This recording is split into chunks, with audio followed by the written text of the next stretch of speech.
আগে খেতে পোস্ত, এখন খাচ্ছ পাস্তা। আগে চড়তে হাতি, এখন ফ্লাইওভারের রাস্তা। বদলে যাচ্ছে, সিমও থাকছে, কলকাতার সিম। উঁচু থেকে সার্ভে করছি অনেক অনেক দিন। সেসব গল্প বলবো এবার। 1, 2, 3।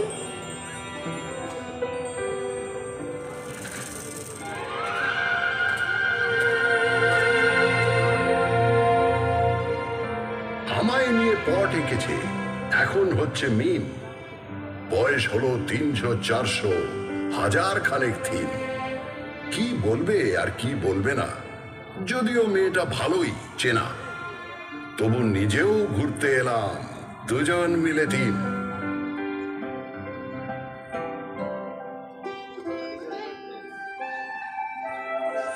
আপনারা এখন যেখানে বসে আছেন, এক সময় সেখানে ঘোরাফেরা করতো।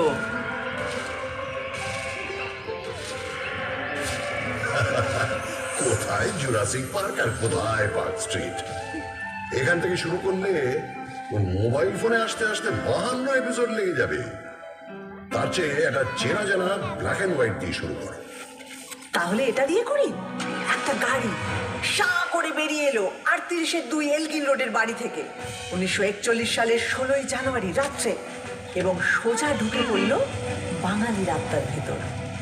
না না না না না, নেতাজি সুভাষচন্দ্র বসু তার আগেই কলকাতার আত্মায় ছিলেন। উনি তো 1930-এ কলকাতার মেয়র হয়েছিলেন। কংগ্রেসের প্রেসিডেন্ট হয়ে তিনি ভারতেরও আত্মায়। তবে ব্রিটিশদের চোখে এক মন ধুলো দিয়ে ওই মহা নিষ্ক্রমণ। 3-4 রকম ছদ্মবেশ, একেবারে থ্রিলার। তার উপরে আক্ষরিক অর্থেই তিনি মৃত্যুহীন।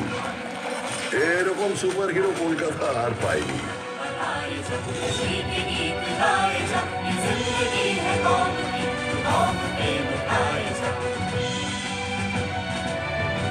আচ্ছা, কলকাতার সবচেয়ে বড় ভিলেন কি? আমি একজনের কথা বলবো যার কোনো নামই নেই। নামই নেই মানে?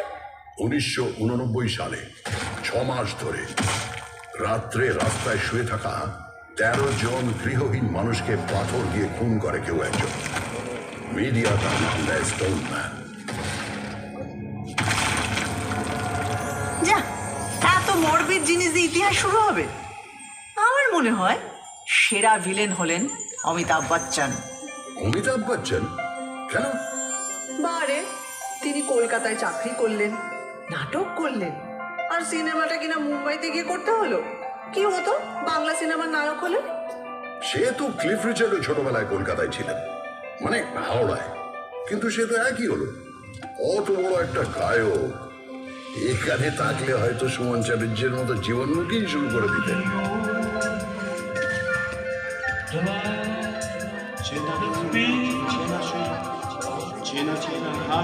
আর পেলে? পেলে কলকাতায় ছিলেন না? কিংবা লিওনেল মেসি? হ্যাঁ, ফুটবল নিয়ে আর কি মারবে না বলে দিলাম। 1911 সাল আইএফএ শিল্ডের ফাইনালে 2-1 গোলে মোহনবাগান হারিয়ে দিল সাহেব টিম ইস্ট ইয়র্কশায়ার রেজিমেন্টকে। ভাবা যায়, পরাধীন দেশে ইংরেজ টিমকে হারাচ্ছে একটা দল যার সকলে ভারতীয়। কলকাতার ইতিহাসে জল করছে সেই দিনটা। ওই সালে কিন্তু ভারতের রাজধানী সরিয়ে নিয়ে যাওয়া হচ্ছে দিল্লিতে। তার আগে 139 বছর ধরে আমিই ছিলাম রাজধানী। ব্রিটিশ ভারতের মোস্ট ইম্পর্টেন্ট শহর। আরে তাতে লজ্জার কি? এ তো গর্বের ব্যাপার। কলকাতায় তখন স্বাধীনতা আন্দোলনের এমন ঝাঁজ ব্রিটিশরা সইতে পারছিল না। তাই 1905-এ ঠিক করলো বাংলাকে বিভাগ করে দেওয়া হবে।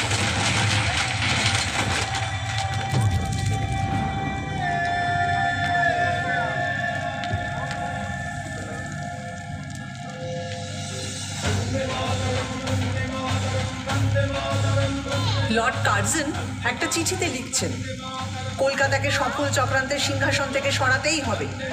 আরে সুরেন্দ্রনাথ ব্যানার্জির নেতৃত্বে এখানেই তো তৈরি হয়েছিল জাতীয়তাবাদী ইন্ডিয়ান অ্যাসোসিয়েশন। তারপরে এখানেই হয়েছিল অল ইন্ডিয়া ন্যাশনাল কনফারেন্স, আর সেই থেকেই তো কংগ্রেস। সাধে ব্রিটিশরা সুরেন্দ্রনাথকে বলতো সারেন্ডার নট, বঙ্গভঙ্গ তো করেই উঠতে পারলো না সাহেবরা প্রতিবাদের চোটে। হ্যাঁ, আর বছর 6 পরে রেগে মেগে রাজধানীটাই বদলে দিল। এতেই তো প্রমাণিত হয় তুমি একটা সাংঘাতিক জাগ্রত শহর, প্রতিবাদের শহর, যাকে কিনা ব্যঙ্গ করে একদিন বলা হবে মিছিল নগরী, এমনকি মুমূর্ষ নগরী। আচ্ছা, মুশকিল হলো, তোমাকে তো লোকে সিটি অফ জয়ও বলে। ব্রিটিশদের সময় তোমাকে বলা হতো the second city of British empire, মানে লন্ডনের পরেই। সে তো পয়সার জন্যে। এখান থেকে ব্রিটিশদের কি মুনাফা, রাজস্ব আদায়, পাট বিক্রি, কোটি কোটি টাকা। কি মুশকিল, কলকাতার নিন্দে করলে ক্ষেপে উঠবে, আর কলকাতার প্রশংসা করলে নিজে নিন্দে করতে শুরু করবে, মানে তর্ক লাগাও, তাই না? সে তর্কাতর্কি আমার রক্তে। ভারতে সেন্সরশিপের প্রথম আইন তৈরি হয়েছিল কেন জানো? 1872-এ গিরিশ ঘোষ যখন এই শহরেই তৈরি করলেন ন্যাশনাল থিয়েটার। প্রথম নাটকটাই হলো দীনবন্ধু মিত্রের নীল দর্পণ।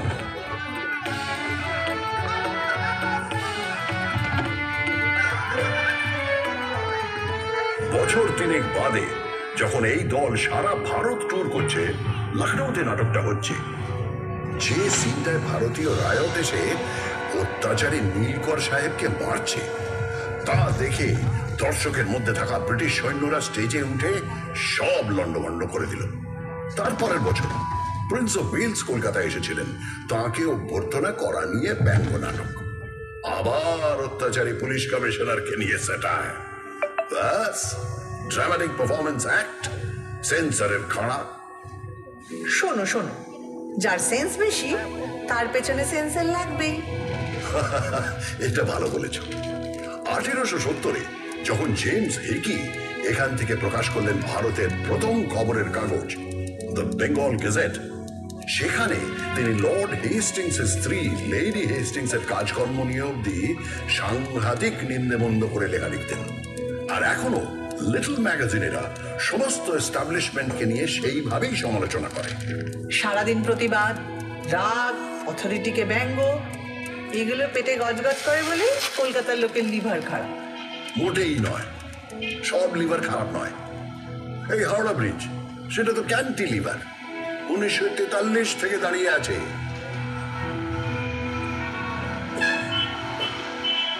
তা বটে, রোজ লাখ লাখ গাড়ি ঘোড়া, মানুষ, কত কিছুই যাচ্ছে, অথচ এতটুকু টস খায় না। এদিকে নাকি গোটা ব্রিজে একটা স্ক্রু নেই। ওই জন্যেই যাদের মাথার স্ক্রু ঢিলে তারা প্রায় হাওড়া ব্রিজের মাথায় চড়ে বসে। ওখান থেকে ভিউটা ইমাজিন করতে পারছো? আরে বাবা, আমি পারবো না। বছরের পর বছর ভিক্টোরিয়া মেমোরিয়ালের টঙে ডানা মেলে ঠাঁই দাঁড়িয়ে কলকাতার মানুষের প্রেম দেখেছি, খুনসুটি দেখেছি। এদিকে তাকালে একাডেমি অফ ফাইন আর্টসের এক্সপেরিমেন্টাল পেন্টিং, ওদিকে তাকালে রেস কোর্সের ঘোর ধরে টাকা ওড়ানো, আবার অন্যদিকে ক্লাবে ক্লাবে কোট প্যান্ট পরা কলকাতায় বাবুদের ইংরেজি আনা। ভিউজ আর নিউজ শেখাচ্ছ আমাকে? তোর নারী নক্ষত্র চিনি, বুঝলে? শুধু চেনো না, ছোঁয়াচ লেগে তুমি আমারই মতো। কখনো হাওয়া দিলে বাই বাই করে ঘোরো, আর কখনো গাঁটের ব্যথায় ঘুরতেই ভুলে যাও। এই বাড়ি কখনো তাজমহলের টুকলি বলে দুয়ো খায়, কখনো আবার জাপানিদের বোমা খাওয়ার ভয়ে তার সারা গায়ে গোবর লেপে দিয়ে ব্ল্যাক আউট করা হয়।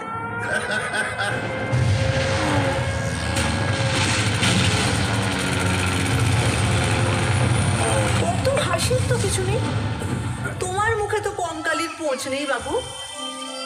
ওই দ্বিতীয় বিশ্বযুদ্ধের সময় যখন তোমার রাস্তায় শুয়ে খিদের জ্বালায় শয় শয় লোক মরেছে, আর অন্য লোকেরা তাদের ডিঙিয়ে নির্দ্বিধায় অফিস করেছে, আড্ডা মারতে গেছে, ফ্যান দাও ফ্যান দাও চিৎকার চাপা দিতে দরজা জানলা বন্ধ করে গ্রামাফোনের গান শুনেছে, তখন কোথায় ছিল তোমার প্রতিবাদী ফটর ফটর? দেখো, যা করার অনেকটাই করা হয়নি, কিন্তু পাড়ায় পাড়ায় লঙ্গরখানা খোলা হয়েছিল, সে তো ঠিক। আর দুর্ভিক্ষটা সরকার, রাজনীতিবিদ, আমলাদেরও তৈরি।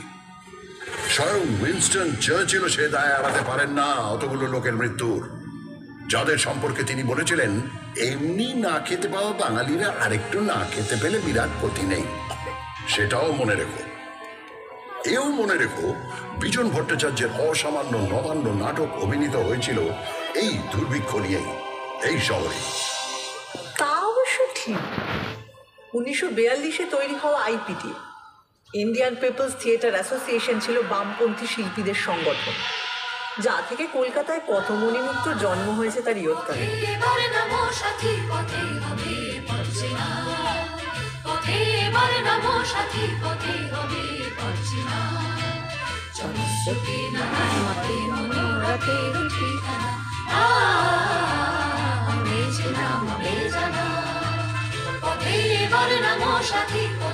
আচ্ছা, শুধু নবান্ন কেন, আরো অনেক অবিস্মরণীয় গান, নাটক, সিনেমা জন্মেছে এখান থেকে। আইপিটিএরই তো ঝলমলে হিরে উৎপল দত্ত, সুচিত্রা মিত্র, জ্যোতিরিন্দ্র মৈত্র, দেবব্রত বিশ্বাস, সলিল চৌধুরী, তৃপ্তি মিত্র, ঋত্বিক ঘটক এবং এরই ভাবশিষ্য মৃণাল সেন। শিল্পকে সমাজ বদলের অস্ত্র হিসাবে ব্যবহার করব, আর তা অতুলনীয় উৎকর্ষ আবেগ দিয়ে জাগিয়ে তুলবে হাজার হাজার মানুষকে। এই জাদু বিপ্লবের রথ হই হই করে চলেছিল অনেক দূর।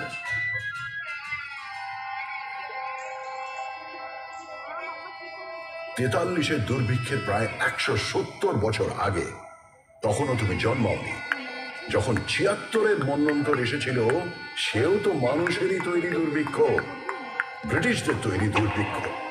তারা মানুষকে হিংস্রভাবে নিংড়ে খাজনা নিচ্ছিল, ধান জমিতে আফিম আর নীল চাষ করছিল। তখনও পড়ে পড়ে আমার বুকে মরেছে লাখ লাখ অসহায় মানুষ। কি করব, চুপচাপ চেয়ে থেকেছি। তখন যদি একটা আইপিটিএ থাকতো। তোমার ইতিহাস তো জেগে থাকার ইতিহাস, ঘুমিয়ে থাকারও ইতিহাস। 19 শতকে বাবুরা যখন কাঁড়ি কাঁড়ি টাকা খরচা করে বেড়ালের বিয়ে দিচ্ছিল, যখন গোলাপ জলে জল শৌচ চলছিল, তখন তুমি কেমন ছিলে বাবু? আধা ঘুমন্ত ঢুলছিলে। সকালে ব্রিটিশদের দোষ দিলে হবে? আমারে ফ্রড করে প্রাণ কৃষ্ণ কোথায় গেলি? আমারে ফ্রড করে প্রাণ কৃষ্ণ কোথায় গেলি? I am for you very sorry, I am for you very sorry. আমার গোল্ডেন বডি হলো কালি, আমারে ফ্রড করে, আমারে ফ্রড করে। আমার দারুণ মজা লাগছিল। যে চপচপে তেল মেখে 4 ঘোড়ার গাড়ি চড়ে চান করতে যায়, তার একটা বেপরোয়া গ্ল্যামার আছে, এটা মানবে তো? আর দেখো, বাবুদের ওই বাড়াবাড়ি না থাকলে বাইজি নাচের সমজদারিও থাকতো না। তাদের টাকায় ঢালাও স্কুল কলেজের পত্তনও হতো না। আর আমার সবচেয়ে আলো ভর্তি পার্বণ দুর্গাপুজোটাই হতো না। দুর্গাপুজোটাই হতো না? ওমা, কেন? আরে শোভাবাজারের বাবু নবকৃষ্ণ দেব মাদ্রাসা তৈরির জন্য প্রচুর টাকা দিয়েছেন, রাস্তা তৈরি করে দিয়েছেন, সারা দেশ থেকে গায়ক বাজনদার এনে বিশাল সঙ্গীত সম্মেলন করেছেন। আবার পলাশির যুদ্ধের সময় তিনি সিরাজের বিরুদ্ধে চক্রান্তে শুধু সামিলই ছিলেন তাই না, যুদ্ধ জয় উপলক্ষে বিরাট দুর্গাপুজো করেছিলেন।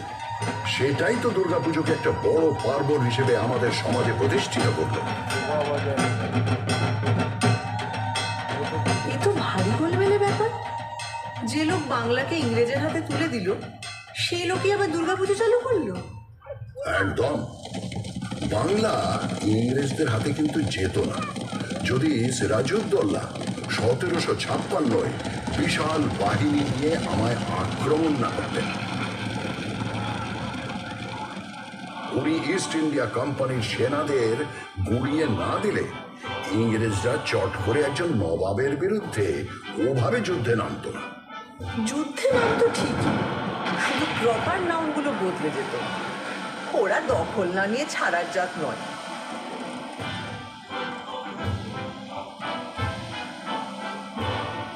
ওই যে ইস্ট ইন্ডিয়া কোম্পানির এজেন্ট জব চার্নক প্রচন্ড বৃষ্টি বাদলার মধ্যে নৌকো ভেড়ালেন 1690-এর 24শে আগস্ট। ব্যাস, চাকা গড়াতে শুরু করলো। তোমার ইতিহাসেরও শুরু। ভুল ভুল ভুল, তোমার কথাটা সম্পূর্ণ ভুল। চার্নক আসার অনেক আগেই কবি কঙ্কর মুকুন্দরাম আমার কথা লিখে গেছেন। তারও আগে 1495-এর বিপ্রদাস পিপিলাইয়ের মনসামঙ্গল কাব্যেও আমি আছি। শ্রাবণ রায়চৌধুরীদের পরিবার ব্রিটিশরা আসার অনেক আগে থেকেই কলকাতার জমিদার ছিলেন, তাই ইতিহাসটা ওখান থেকে শুরু নয়। আর 2 নম্বর ভুল হচ্ছে, চার্নক এসে যে চাকাটা খারাপ রাস্তায় গড়ালো তাও কিন্তু নিশ্চিত নয়। রামমোহন রায় সতীদাহ বন্ধ করলেন ঠিকই, কিন্তু অত বড় কাজটা কি করতে পারতেন যদি লর্ড বেন্টিঙ্ক না সাহায্য করতেন? মাইকেল মধুসূদন দত্ত কি বাংলা কাব্যের বাঁক বদল ঘটাতে পারতেন যদি মিল্টনের প্রভাব না পড়তো? আর বঙ্কিমচন্দ্র, উনি কি বাংলায় প্রথম উপন্যাস লিখতে পারতেন যদি ওয়াল্টার স্কট না পড়া থাকতো? সবশেষে বলি, ঈশ্বরচন্দ্র বিদ্যাসাগর কি বিধবা বিবাহ চালু করতে পারতেন যদি ব্রিটিশরা পাশে না দাঁড়াতো? কি হাবিজাবি বকছো? মনে রেখো, শহীদ ক্ষুদিরাম বসুর মরদেহ তোমার রাস্তা দিয়ে নিয়ে যাওয়ার সময় হাজার হাজার লোক ফুল ছুঁড়েছে। তোমার রাইটার্স বিল্ডিং এ অত্যাচারী ব্রিটিশকে গুলি করার পর আত্মঘাতী হয়েছেন বিনয়, বাদল, দীনেশ। তোমার এক বিখ্যাত ব্যারিস্টার চিত্তরঞ্জন দাস, যার কাপড় কেচে আসতো প্যারিস থেকে, নিজের সব ইউরোপীয় পোশাক পুড়িয়ে দিয়ে খাদি ধারণ করেছিলেন। আর তিনি আলিপুর বোমা মামলায় যাকে ছাড়িয়ে এনেছিলেন, সেই অরবিন্দ ঘোষ তো ছিলেন পোয়েট অফ পেট্রিয়টিজম। আরে বাবা, তুমি বিপ্লবী সংগঠন অনুশীলন সমিতির শহর।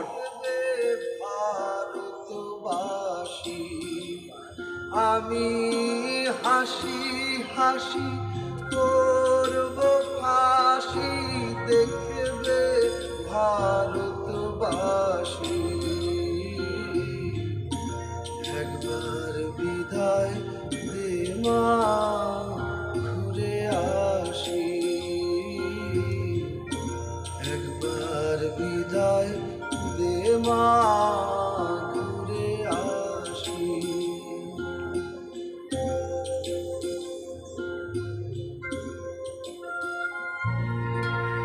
যে মনুমেন্টকে 1828-এ তৈরি করা হয়েছিল ইস্ট ইন্ডিয়া কোম্পানির 2টো যুদ্ধ জয়ের জন্য কমান্ডার ডেভিড অক্টনলির স্মরণে, 1969 কিনা তার নাম বদলে করে দেওয়া হলো শহীদ মিনার। উৎসর্গ করা হলো ভারতের স্বাধীনতার যুদ্ধে শহীদদের উদ্দেশ্যে। তবে অত রাগের কিছু নেই, আমি শুধু ভাবছিলাম কি হলে কি হতো। ভাবো ভাবো, ভাবা প্র্যাকটিস করো। মানে এটাও ও ভাবো, সাপোর্ট করছে কলকাতায় ব্রিটিশদের আর যদি ও বাঘ, এগেইনস্টে সিংহ ঘুরে বেড়াতো তাহলে কি কি হতো? আরে কলকাতার বাঘ তো বিখ্যাত, বাংলার বাঘ তো কলকাতাতেই থাকতেন। 1857 সালে হওয়া কলকাতা বিশ্ববিদ্যালয়কে বছর 50 পরে দায়িত্ব নিয়ে একেবারে নতুন রূপ দিয়েছিলেন এই বাঘ, আশুতোষ মুখোপাধ্যায়। আর সিংহ? হ্যাঁ, সিংহও তো ছিল, কালী প্রসন্ন সিংহ, যিনি এক হাতে অনুবাদ করেছেন মহাভারত আর অন্য হাতে আমায় নিয়ে লিখেছেন হুতম প্যাঁচার নকশা। আচ্ছা, বাঘ সিংহ তো বুঝলাম, আর গন্ডার? হ্যাঁ, গন্ডারও আছে। গন্ডার হচ্ছে বাড়িতে তারা টিউশনি করতো বিদ্যাসাগর। যাদের চামড়া ভেদ করে কলকাতার অবিশ্বাস্য মনীষীদের কথাগুলো ঢোকেইনি। রামমোহন রায় তাদের কাছে পাটকেল খেয়েছেন, আর বিদ্যাসাগরকে নিয়ে তো ব্যঙ্গ করে গান বেঁধে ঘুরে ঘুরেও গিয়েছেন তারা। এগুলো বরং প্রমাণ করে ওরা সময়ের চেয়ে কত এগিয়ে ছিলেন। বিবেকানন্দকে শুনতে হয়েছে তিনি নাকি সন্ন্যাসীই নন, ম্লেচ্ছ দেশে যান, মাংস খান, অথচ তিনি শিকাগোয় গিয়ে ভারতের জয়ধ্বজা উড়িয়ে এলেন অসামান্য বক্তৃতায়। তার গুরু রামকৃষ্ণকে শুনতে হয়েছে তিনি নিরক্ষর, আর তিনি তার সহজাত বোধ ও ধর্মজ্ঞানের ছটায় চারপাশে জড়ো করে এনেছেন শ্রেষ্ঠ মনীষীদের। তার যত মত তত পথ শুধু ধর্ম নয়, শহর কলকাতার জীবনযাপনেরও দর্শন।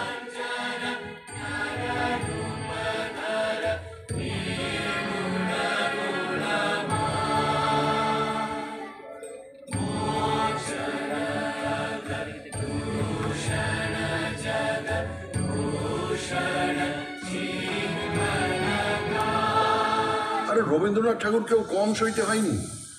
তার লেখা সব নাকি আবছা, আর তিনি শান্তিনিকেতন স্থাপন করেছেন হাবিজাবি উদ্দেশ্য নিয়ে। কিন্তু তার নোবেল প্রাইজ এখনো আমার অহংকারের প্রথম পংক্তি। মোবাইলে চুরি হয়ে গেল। এটাই হলো কথা। আমি রাজধানীর পদ থেকে 1911 খসে পড়লাম, কিন্তু 2 বছর পরেই আমার মাথায় এমন মুকুট উঠল যার ঝলমলানি থামার নয়। নোবেল কমিটি বলল রবীন্দ্রনাথ ঠাকুরকে প্রাইজ দেওয়া হচ্ছে because of his profoundly sensitive, fresh and beautiful verse. প্রথম ভারতীয় নোবেল পেলেন। সত্যি ভাবা যায় না বলো, একটা শহর থেকে 6 জন নোবেল লরিয়েট এবং 5টা আলাদা ক্ষেত্রে কাজের জন্য।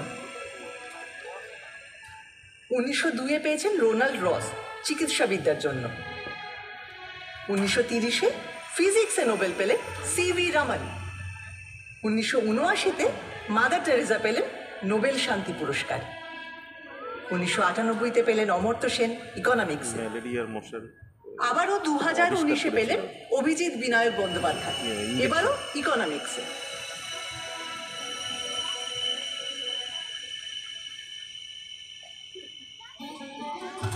আরে বাবা, নোবেল পাওয়াই তো আর শেষ কথা নয়।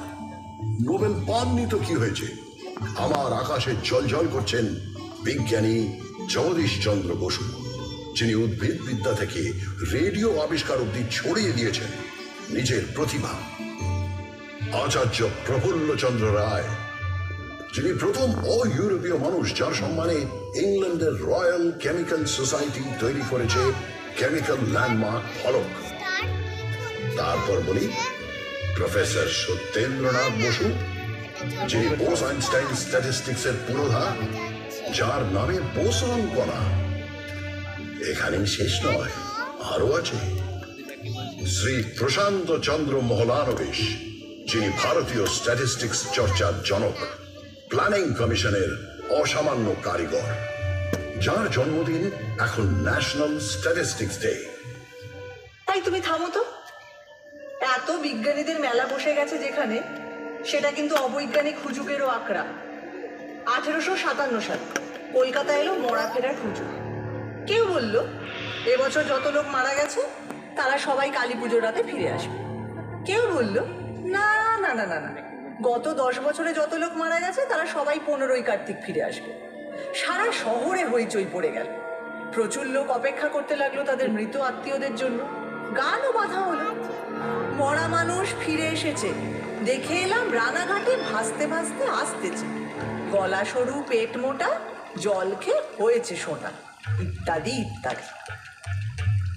হ্যাঁ, কিন্তু 1979-র হুজুগটাও খারাপ নয়। আমেরিকার পাঠানো স্যাটেলাইট স্কাইল্যাব নাকি ভেঙে পড়বে। সবাই পারলে আকাশের দিকে তাকিয়ে হাঁটে, কেউ কেউ হেলমেট পরে সারাদিন ঘুরত।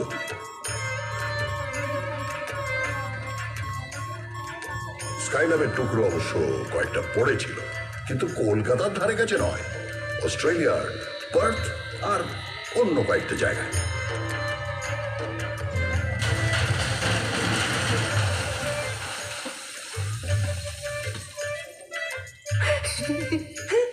আমি বলি কি, সব সেরা হুজুগ হলো গণেশের দুধ খাওয়া। 1995 সালে এক দুপুরে হঠাৎ নাকি গণেশ দুধ খেতে লাগলেন। মন্দিরের গণেশ, ক্যালেন্ডারের গণেশ, ঘুলঘুলির গণেশ, কেউ বাদ নেই। পড়ি মরি করে সবাই দুধ নিয়ে ছুটতে লাগলো। এমন মিরাকেল থেকে বাদ পড়ে গেলে পুণ্যের কোটায় কম পড়ে যাবে যে। তাদের গায়ে নিশ্চয়ই ডিরোজিওর অদৃশ্য ঘষি পড়েছিল। একটা 17 বছরের অ্যাংলো ইন্ডিয়ান ছেলে হিন্দু কলেজে ইংরেজি পড়াতে এসে তার ছাত্রদের শেখাচ্ছে তর্ক করো, যাচাই করো, যুক্তিবাদী হও, প্রথাকে চ্যালেঞ্জ করো। আর সেই ছাত্ররা, বলা ভালো শিষ্যরা, ইয়াং বেঙ্গল হয়ে তখন দিকে দিকে ছড়িয়ে পড়ছে, সমাজ বদলানোর চেষ্টা করছে। এও তো এখানেই হয়েছিল। তারা যেরকম গোড়া ব্রাহ্মণদের ঝাঁকুনি দিয়ে সমাজটাকে শোধরানোর চেষ্টা করত,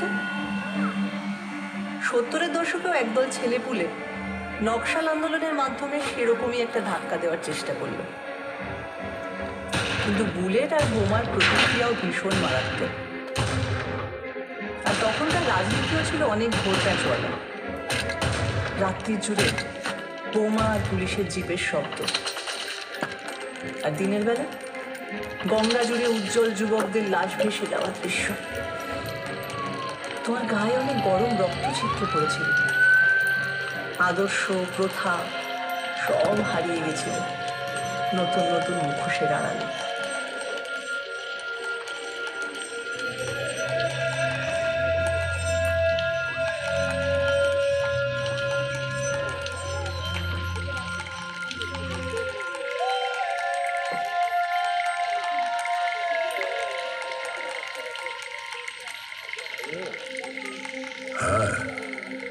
নকশাল আন্দোলন নিয়ে কারো আছে আতঙ্ক, কারো আছে রোমান্টিক নস্টালজিয়া। চীনের চেয়ারম্যান আমাদের চেয়ারম্যান, এই স্লোগান নিয়ে একটু মুখ টিপে হাসিও আছে। কিন্তু কেনই বা এখান থেকে কেউ চীনের নেতাকে ঘিরে সংগ্রাম গড়ে তুলবে না? কেন ওই কথা বলবে না? কলকাতাকে বিশ্ব নাগরিকতার কেন্দ্র নয়? দেখো, সে তো হিন্দু কলেজটাই একটা বিরাট স্টেটমেন্ট। ইংরেজি ভাষা শিখতে হবে, পাশ্চাত্য সংস্কৃতি বুঝতে হবে, তাকে নিজেদের সংস্কৃতির সঙ্গে মেলাতে হবে, এরকম একটা ভাবনা নিয়ে যে স্কুল করা দরকার, তা ভারতে অন্য প্রান্তে কেউ তো ভেবে বের করতে পারেনি। সাহেব আর বাঙালি মিলেমিশে 1817 সালে এমন একটা কাজ করলো যা না থাকলে বেঙ্গল রেনেসাই হতো না।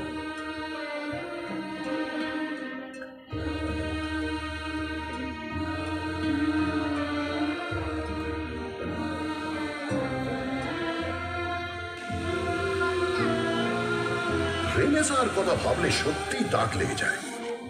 শুধু ঠাকুর পরিবারের কথা বলতে গেলেই তো হাঁপিয়ে পড়ব। এরা বোধহয় এক একটা লোকের মধ্যে 10টা করে জিনিয়াস ভরে দিত। যেমন দ্বিজেন্দ্রনাথ ঠাকুর, তিনি সংস্কৃত থেকে বাংলায় মেঘদূত অনুবাদ করছেন, বাংলায় দর্শন তত্ত্বের বই লিখছেন, আবার বাংলা শর্ট হ্যান্ড উদ্ভাবন করছেন, এমনকি বাক্স বানানো নিয়েও বই লিখছেন। সত্যেন্দ্রনাথ ঠাকুর, তিনি শুধু প্রথম ভারতীয় আইসিএসই নন, ওই যুগে তাঁর বউকে বিলেত নিয়ে গেলেন। এবার বলি জ্যোতিরিন্দ্রনাথ ঠাকুরের কথা। তিনি একাধারে সুরকার, চিত্রকর, নাট্যকার, পরিচালক, এমনকি অভিনেতাও। দেবেন্দ্রনাথ ঠাকুর, তিনি তো 3 ঘন্টায় গড়গড়িয়ে ডিকটেশন দিয়ে লিখে ফেললেন ব্রাহ্ম ধর্মের বই। গগনেন্দ্রনাথ অসামান্য চিত্রকর, কার্টুনও আঁকছেন, ছবিতে কিউবিস্ট ভাবও আনছেন। আর অবনীন্দ্রনাথ ঠাকুর, তার আঁকা ছবি আর লেখা গল্প, এই দুই বাংলা সংস্কৃতির বিস্ময়।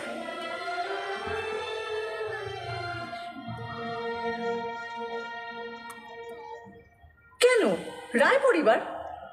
উপেন্দ্র কিশোর রায়চৌধুরী বেহালা বাজাচ্ছেন, আবার বাংলা শিশু সাহিত্যের কাঠামো গড়ে দিচ্ছেন, বাচ্চাদের পত্রিকা বের করছেন, আবার হাফটোন প্রিন্টিংয়ে আশ্চর্য আবিষ্কার করে বিপ্লব এনে দিচ্ছেন। তার ছেলে সুকুমার রায় খেয়াল রসের গদ্যে পদ্যে তাক লাগিয়ে দিচ্ছেন, আবার ননসেন্স ক্লাবে প্লেটো বা তুর্গেনেভ নিয়ে কথাও বলছেন। এরা বোধ হয় প্রাচ্য পাশ্চাত্যের গুণগুলোকে একটা গেলাসে গুলে সকালে উঠেই খেয়ে নিতেন। হ্যাঁ, ঠিক বলেছ। এই মিলিজুলিটা আমাদের চিরকাল আছে। 1835-এ মেডিকেল কলেজও তো স্থাপিত হয় এখানকার লোককে পাশ্চাত্য ডাক্তারি রীতিতে শিক্ষিত করে তোলার জন্য। আবার এ শহরের নৃত্যশিল্পী উদয় শঙ্কর, তিনি তো বিদেশি নর্তকী আনা পাভলোভার সঙ্গে মিলেই তাঁর বিখ্যাত রাধা কৃষ্ণ ব্যালেটা তৈরি করেন। আর সুকুমার রায়ের ছেলে সত্যজিৎ রায়, যিনি 1955-এ পথের পাঁচালী ছবি তৈরি করে একা হাতে ভারতীয় সিনেমায় নিউ ওয়েভ আনলেন। তিনি তো স্পষ্টই বলতেন, হলিউডের ছবি না দেখলে তিনি নিজের ছবির ব্যাকরণ তৈরি করতে পারতেন না। অথচ সাহেবরা তাঁর ছবির মধ্যে খুঁজে পেত খাঁটি ভারতীয়ত্ব। এই মিশেল, এই আহরণ হজম করার ক্ষমতা, এ জিনিস আমার মজ্জায়। ঠিক বলেছ। সত্যজিৎ রায় প্রাচ্য ও পাশ্চাত্যকে সমান মুগ্ধ করেছেন, আর এই জন্যই 1992 সালে তিনি পেলেন লাইফ টাইম অ্যাচিভমেন্ট অস্কার পুরস্কার।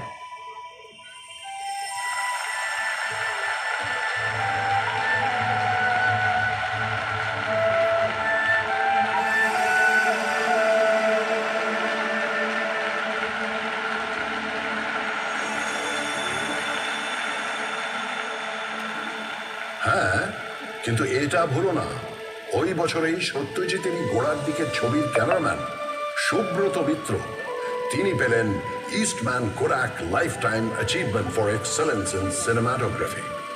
অদ্ভুত, সুব্রত মিত্র পৃথিবীর এক সেরা ক্যামেরাম্যান, কিন্তু তার নামটা সেভাবে প্রচারই পেল না। এই আনসান হিরোদের নিয়ে তোমার এই হইচইটা একটু বোঝাও তো, এটা আদিক্ষেতা না উদারতা? আমি না ঠিক আন্দাজ করতে পারি না। কারণ নামে প্রশংসা করলে কলকাতায় এরা তক্ষুনি আরেকটা নাম পকেট থেকে ফস করে বের করে বলে, উনি তো দর পেলেন না কিন্তু মহান ছিলেন। হ্যাঁ, বলবো নয় বা কেন?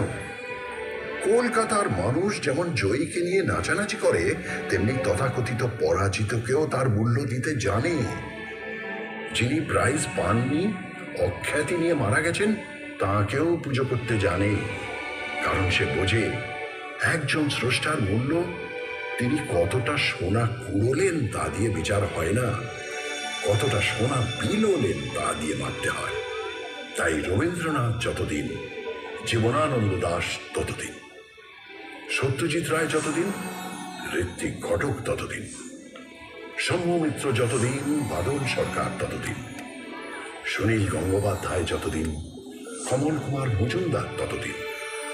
পঙ্কজ রায়কে আমরা মাথায় তুলে রাখব, সুটে ব্যানার্জিকেও, হেমন্ত মান্না সন্ধ্যাকেও সিংহাসন দেব, সুচিত্রা মিত্র, কণিকা বন্দ্যোপাধ্যায়কেও কুর্নিশ জানাব, সঙ্গে নির্মলা মিশ্র, প্রতিমা বন্দ্যোপাধ্যায়কেও।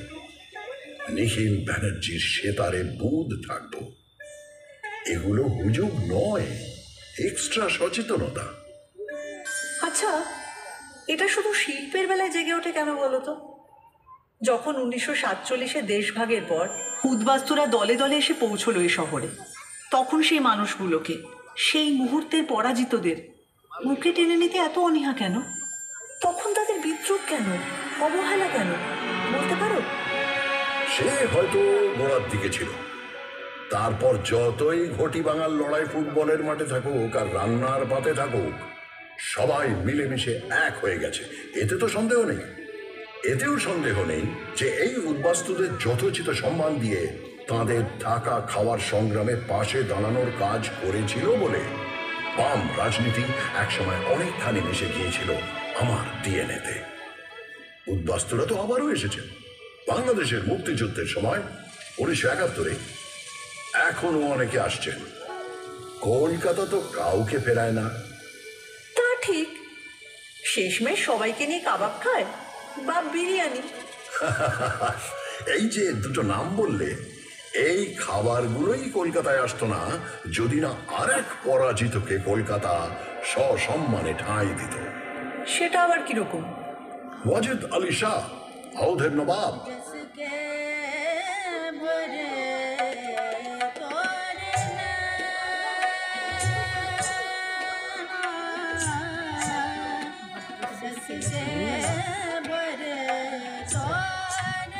আঠেরোশো 1856 তাকে ইংরেজরা বিনা যুদ্ধে সিংহাসনচ্যুত করে নির্বাসনে পাঠালো কলকাতায়। তিনি ঘাঁটি গাড়লেন মেটিয়া বুরুজে। চালে চলনে, পোশাকে আশাকে আর অবশ্যই খাবারে মেটিয়া বুরুজ হয়ে উঠল ছোটা লখনৌ।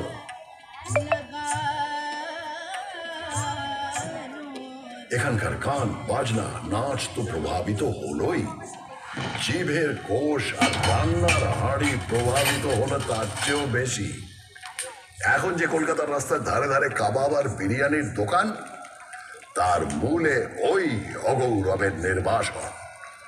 জীবনের ধন কিছুই যাবে না ফেলা, কলকাতা এটা জানে, এই তার রেলা।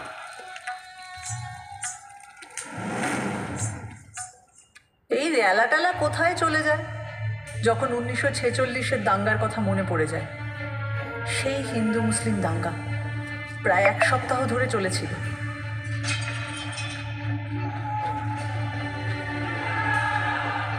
হ্যাঁ, নিশ্চয়ই। লজ্জায় মাথা হেঁট হয়ে যায়। তবে সঙ্গে সঙ্গেই মনে পড়ে বহু হিন্দু পরিবার মুসলিমদের আশ্রয় দিয়েছিলেন, বহু মুসলিম পরিবার হিন্দুদের বাঁচিয়েছিলেন। কলকাতা সেই স্পিরিটটা নিয়ে এগিয়ে চলেছে। ওসব দাঙ্গার কথা ছাড়ো, বিদেশে যখন রবিশঙ্কর আর আল্লাহ রেখা মিলে অবিশ্বাস্য সুরের চালচিত্র তৈরি করেন, বা মহিষাসুর মর্দিনীতে যখন বীরেন্দ্র কৃষ্ণ ভদ্রের চণ্ডী পাঠের সঙ্গে বেজে ওঠে মুসলিম শিল্পীদের অলৌকিক বাজনা, তখন কি সেই ম্যাজিকটা জানান দেয় না?